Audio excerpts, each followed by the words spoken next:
ఆదివారం పిచ్చపాటి.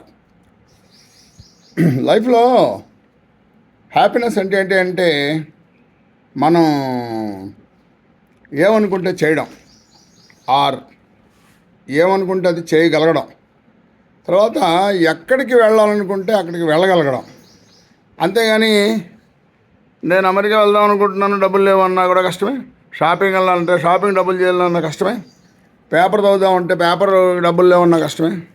అలా అని మనం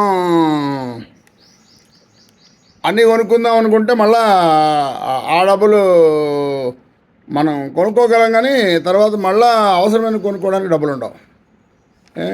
సో పేపర్లో వాళ్ళు ఏం చెప్తారంటే ఇది కొనండి అది కొనండి అంటారు. మనకి ఏది ఓపిక ఉంటే అది కొనుక్కోవడం, లేదంటే మానేయడం.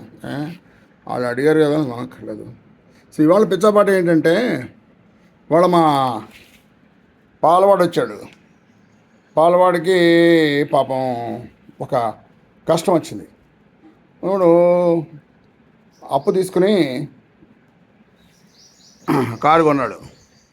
కోవిడ్లో ఏమైంది, దానికి అద్దెకిచ్చాడు. నెలకి ఏదో 20,000 ఎంత వచ్చేవి. ఆ అప్పు తీర్చేసేవాడు, ఈఎంఐ కట్టేసేవాడు, బాగానే ఉండేది.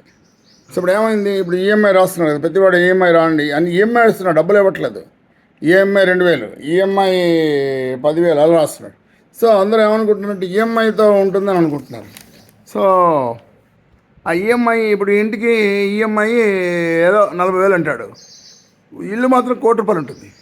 అందుకని సో మనం ఈఎంఐ కట్టగలుగుతున్నాం కదా, ఇల్లు ఎందుకు కొనుక్కోవాలనుకుంటాం మనం. అందులో పొరపాటు ఏమవుతుందంటే, ఇప్పుడు మా వాడు ఇన్నోవా కొనుక్కున్నాడు.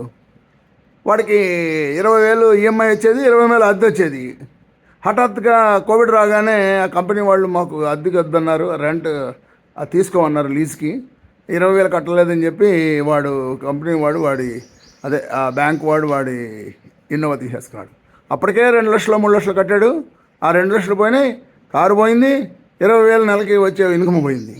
సో అందువల్ల ఈఎంఐతో బతుకుతాం అనుకునే కష్టం. ఇప్పుడు సో ఇవాళ వాడికి ఏం చెప్పానంటే, వరై నువ్వు పాలు అమ్ముకోవడం మొదలుపెట్టు, మళ్ళా ఏమో నెలకి ₹10,000 పాలుకి సంపాదించు. వాడికి ఇల్లు ఉంది, వాడికి పైన గది అద్దెకిచ్చాయి, 5,000 10,000 వస్తుంది. ఆ 10,000తో నువ్వు బతకచ్చు. ఈ 10,000 పాలకి, 20,000 బతకచ్చు. ఎప్పుడైనా కష్టం వచ్చిందనుకో, ఈ పాలు అమ్మడకపోయినా నష్టం లేదు, ఆ ఇల్లు అద్దెతో 10,000తో బతకచ్చు. ఇప్పుడు నేను రిటైర్ అయ్యి 10 ఏళ్ళు అయింది, నాకు జీతం లక్షల్లో వచ్చేది, ఇప్పుడు లక్షలు రావట్లేదు కదా.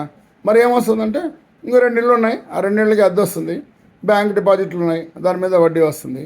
మరి జీతం వచ్చిందంతా వస్తుందా అంటే అంత రావట్లేదు, సగమే వస్తుంది. సగంలోనే బతుకుతాం హ్యాపీగా, పర్లేదు. అందువల్ల ఏంటి, ఒక